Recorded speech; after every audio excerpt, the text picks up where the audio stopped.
देखिए, बहन जी से मेरी कोई नाराज़गी नहीं है। मैंने उनको हमेशा बड़ा माना, वो मुझे छोटा नहीं मानती अपने परिवार का।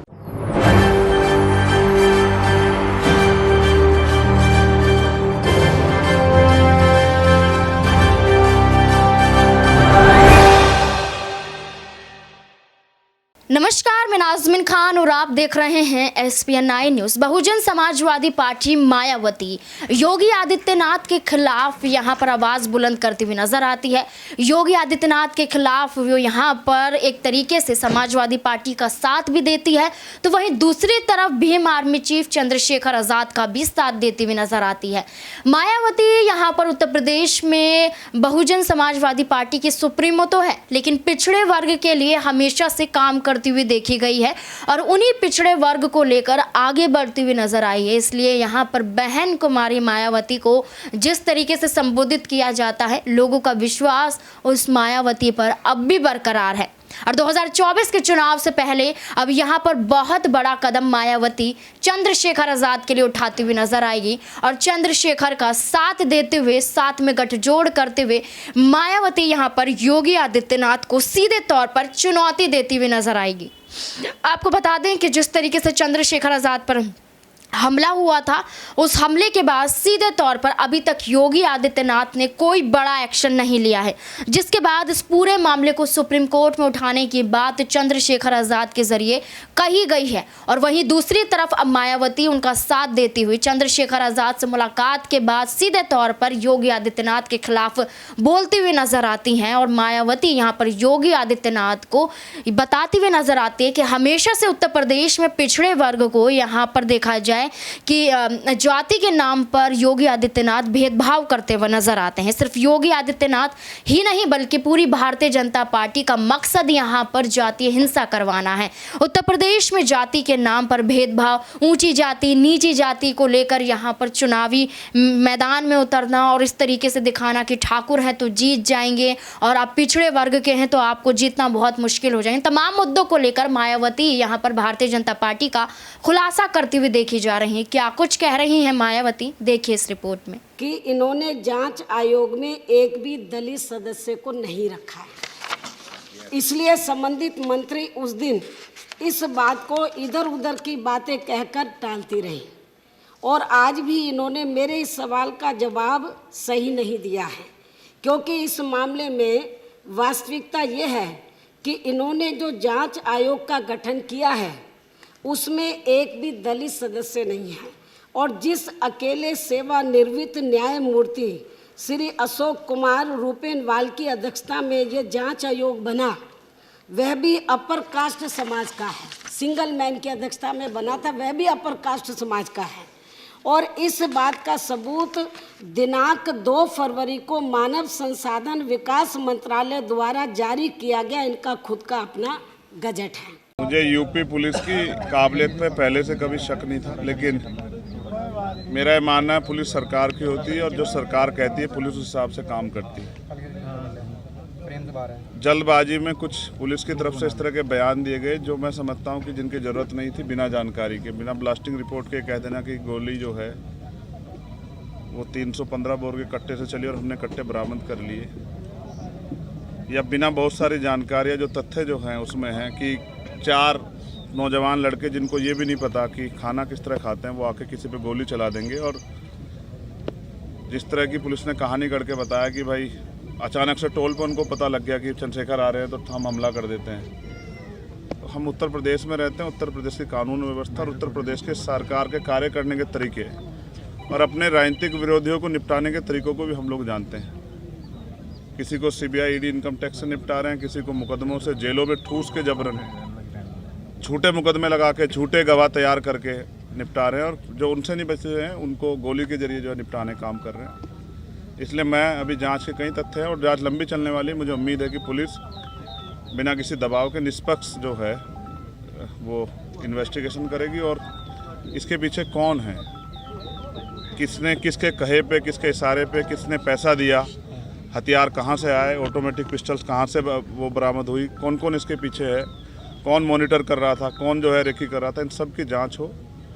इसलिए भी ज़रूरी है कि आज मेरे साथ है, कल किसी और के साथ ना हो, क्योंकि उत्तर प्रदेश में विपक्ष के लोग बड़ी मजबूती से जो है अपनी लड़ाई को लड़ रहे हैं। और ये तो उत्तर प्रदेश है, यहाँ तो चुनाव सजा होने के बाद पता लगता है कि डीएम साहब के दबाव में मुकदमे लिखा गया था, बाद में वादी मना कर देता, लेकिन तब तक बहुत कुछ बदल जाता तस्वीर। पुलिस के आज के खुलासे से आप संतुष्ट हैं या नहीं? मैंने कहा कि मैंने उनको पर्याप्त समय दिया कि वो अपनी कार्रवाई को, गिरफ्तारी की प्रक्रिया आगे बढ़ाए। तो गिरफ्तारी हुई है। मुझे नहीं लगता कि जिन्होंने इतना बड़ा हत्याकांड, तो पुलिस ने कहा ना, आपने सुना कि भाई वो हत्या करना चाहते थे, तो जो हत्या करना चाहता था उसके पीछे कोई बड़ा कारण हो, छोटा कारण नहीं हो, जिस तरह कारण को आप हवाला दे रहे हो। और मैं लोकतांत्रिक व्यवस्था में हूँ, संविधान को मानता हूँ। मैं जहाँ तक मैं मानता हूँ, मैंने किसी का बुरा नहीं किया। आप सब लोग जानते हैं, मैंने किसी को बुरा ना कहा ना किया। मैंने प्रयास किया कि जिसके भी साथ खड़ा हो पाऊँ, जिसकी भी मदद कर पाऊँ, जिसके भी आंसू पहुँच पाऊँ। और ये मैंने सीखा अपने जो सीनियर लोग हैं उनसे। आजम भाई उनमें से एक शख्सियत है जिनसे मैंने सीखा किस तरह से लड़ाई लड़ी जाती है कमज़ोरों की। तो मुझे लगता है कि अभी उनको जल्दबाजी ना करते हुए, माहौल शांत है, हम लोगों ने लोगों को शांत रखा है, हमने अपील की है। उस समय ईद का त्यौहार था, हमारे कंधों पर जिम्मेदारी थी, हमने लोगों से अपील की, लोगों ने हमारी बात को माना भी। तो वो जल्दबाजी ना करे, बिना ब्लास्टिंग रिपोर्ट के कह देना कि गोली कौन सी, हमें पता है गोली कौन सी है। तो जल्दबाजी ना करें, सारे जो जितने भी जो तथ्य हैं, जितने भी जो दिशाएं, उन पर सब पे काम करें। क्योंकि जहाँ तक हम जानते हैं कि हो सकता है किसने पैसा दे के कराया हो, क्योंकि वो तो नौजवान बच्चे, उनको इतनी जानकारी नहीं है, उनको ये भी एहसास नहीं था कि ये करने के बाद क्या होगा। तो इसलिए इससे बहुत बड़ा नुकसान हो सकता था प्रदेश स्तर पे भी और देश स्तर पे भी। इसलिए मैं प्रयास करूंगा कि सरकार के दबाव में जल्दबाजी ना करें और जिम्मेदारी से जांच को आगे बढ़ाएं और सभी तथ्यों पर जांच करें। और मुझे अभी भी पुलिस के कुछ अच्छे अधिकारी हैं, उनकी कार्यशैली भरोसा है कि वो सरकार के दबाव में काम नहीं करेंगे। और उम्मीद है कि फेयर जाँच होगी और ये पता लगेगा इसके पीछे कौन है। कल की जो आप लोगों की घोषित पंचायत है उसके बारे में अभी मैंने लीडर्स को बुलाया है, सब लोगों को, और मैं चाहता हूं कि पुलिस को पर्याप्त समय मिले जिससे कि आसानी से वो अपने कार्य को आगे बढ़ा पाए। ये ना हो कि हम इसमें फंसे रहे, इसलिए हमने कार्रवाई को में ढिलाई बरत दी। तो आज शाम तक उसकी स्थिति 6 बजे, 6-6:30 बजे क्लियर हो जाएगी। और मेरा प्रयास रहेगा कि मैं उनको समझाने में कामयाब हो जाऊँ कि क्योंकि कावड़ का समय आ रहा है और मोह अच्छा नहीं है, नुकसान हो सकता है। मैं कोशिश करूंगा कि किसी भी तरह का जुटान ना हो। अध्यक्ष जी, जब आप पे हमला हुआ तो आपने ये कहा था कि हमारे सहयोगियों ने, साथियों ने उन लोगों को पहचान लिया था। तो जिस प्रकार उनके आज आपने देखा प्रेस वार्ता हुई, तो क्या लगता है वही व्यक्ति थे? नहीं, दिखाए नहीं। आपने देखा क्या दिखाए? आपने देखा हो तो मीडिया के लोगों ने बताओ। फोटो भी वायरल हो चुके हैं सर, आपने देखा होगा। नहीं, पुलिस की कार्यशैली ऐसी, फोटो किसी का दिखाते हैं, जाता कोई है, हथियार कोई होता है, लगाया कोई जाता है, पकड़ते कहीं से हैं, दिखाते कहीं से हैं। तो इतने कम समय में कट्टे से तो फायर नहीं हो सकती लगातार। और फायर 6-7 हुई है, 3 नहीं हुई है। तो मैं कह रहा हूँ ना, अभी जांच कर लें, जल्दबाजी ना करें।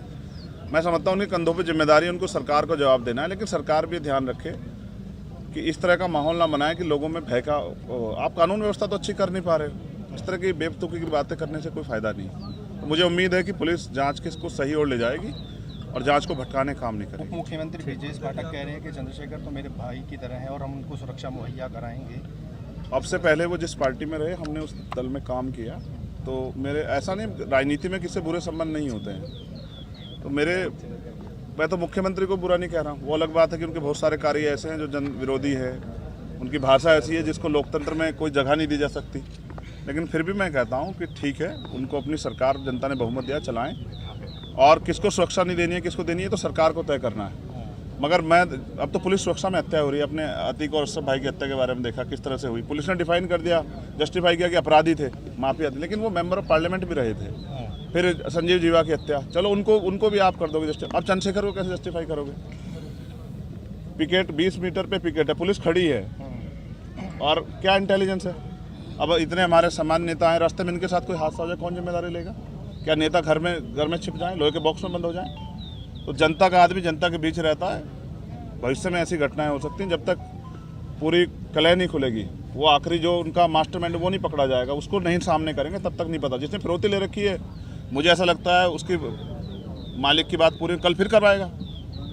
तो मैं हर खतरे के लिए तैयार हूँ, लेकिन मैं भी जनता के बीच जाए से रुकूंगा नहीं, मैं जाऊँगा जनता। जैसे कि आपने मायावती को सुना, साफ शब्दों में यहाँ पर मायावती का सिर्फ यही कहना था कि यहाँ पर सिर्फ चंद्रशेखर आज़ाद पर हमला नहीं हुआ, इससे पहले भी कई ऐसे वर्गों पर हमला हुआ है जो पिछड़े वर्ग से आते हैं, कई ऐसे लोगों पर हमला हुआ है जो जहाँ पर जाति के नाम पर पिसते हुए दिखाई देते हैं, और उन पर संज्ञान भारतीय जनता पार्टी नहीं लेती है। यहाँ सीधे तौर पर मायावती जब ये सारी सच्चाई बता रही होती हैं, चंद्रशेखर आज़ाद का समर्थन कर रही होती हैं, तो सीधे तौर पर यहाँ पर स्मृति ईरानी उन्हें चुप कराती हुई नजर आती है। लेकिन तमाम तरीके से आप देखेंगे उसके बावजूद यहाँ पर मायावती रुकती हुई नजर नहीं आती, और सीधे तौर पर अब ये देखा जा रहा है कि चंद्रशेखर आज़ाद और मायावती मिलकर योगी आदित्यनाथ के खिलाफ चुनाव आयोग जाते हुए नजर आएंगे, तमाम सबूत दिखाते हुए और तमाम कार्यवाही के तहत योगी आदित्यनाथ सीधे तौर पर अब अपना इस्तीफा देते हुए नजर आएंगे, क्योंकि आरोपियों ने तो साफ तौर पर बता दिया। लेकिन अब मायावती भी चंद्रशेखर आज़ाद का बखूबी समर्थन करते हुए